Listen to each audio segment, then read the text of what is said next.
Okay guys, just wanted to make a quick video. There's lots of squatting in this cycle, so this is for the boys at home. We go over this all the time about what we expect out of the squat. A lot of squatting, so just wanted to make a quick video again, just about basically 4 things that we're expecting.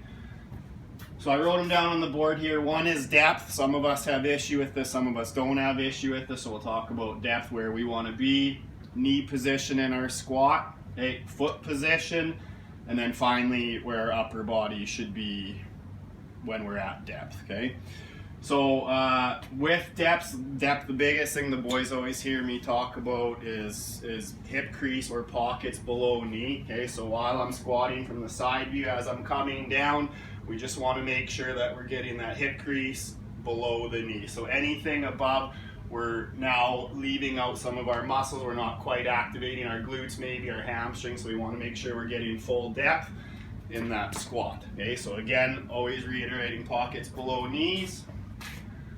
Second thing on the list, knee position. Okay, so a couple faults we're seeing with the boys, which is fairly common when we're squatting, the knees or maybe just one knee caving in during the squat, or from the side view, the knees coming way over top of the toes. Okay, so if I put an arrow down, we want to try to do our best just to keep the knees behind the toes best we can. Okay, and then again, we want the knees to track out to the side and not be caving in. Okay, so way we can think about this as we're coming down is pushing the floor apart with our feet, and my knees will track more out to the side and stay behind my toes, so they'll still track over my toes but not over top. Okay, foot position. Okay, so from the side view, another common fault we see, coming down and we sometimes see heel lifting off the ground or sitting a little bit too far back and we see our toes wiggling. Okay, and we want to try best to keep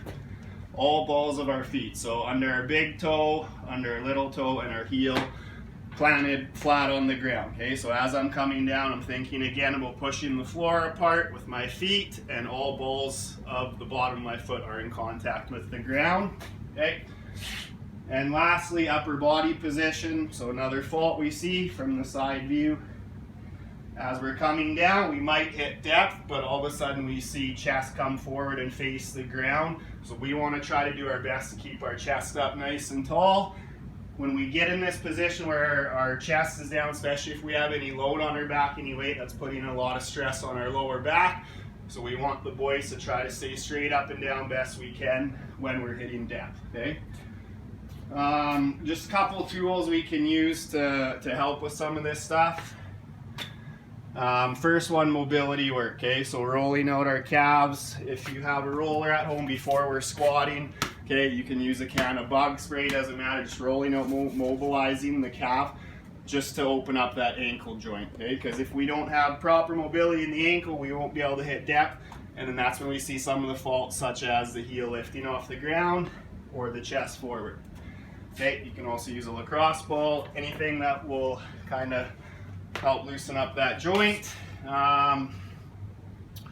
Second thing, so I've programmed it just accumulating time at the bottom of the squat, so this will also help with mobility, holding on to any type of wall. So in this case, I would maybe just use the rack. So I'm coming to my bottom position, I might be chest forward, I might have that tendency to lift my heel off the ground, so as I get my pockets below my knees, I can use something to support me in this position, and I want to accumulate 2-3 minutes, whatever is programmed. Okay, so trying to get in that proper position and fixing anything that's wrong with these 4 things here. Depth. So the first thing we talked about, sometimes we don't really know if no one's watching us if we're hitting proper depth or not, so maybe just using an obstacle such as a ball. Okay, so placing my feet just outside my hips, getting in my proper position, knees to the outside. I might think I'm low enough here, my pockets are still just now parallel with my knee, so once I hit that target, I feel that on my butt, now I can come back up to the top. Okay, so just using that target, something so that we know we're getting the proper depth.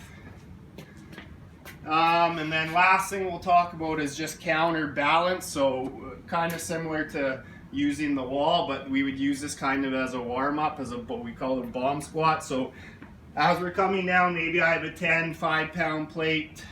In this case, it's 15 pounds. So as I come down, if I have that tendency to come up onto my toes, I can put this plate out front to counterbalance, okay? And this reminds me to keep my chest up tall, and this allows me to sit back on my heels without falling forward, okay? And I would maybe perform 10, 15 of those reps.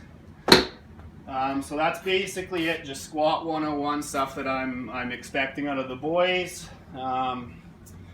Any questions, again, feel free to call or text me, FaceTime, anything.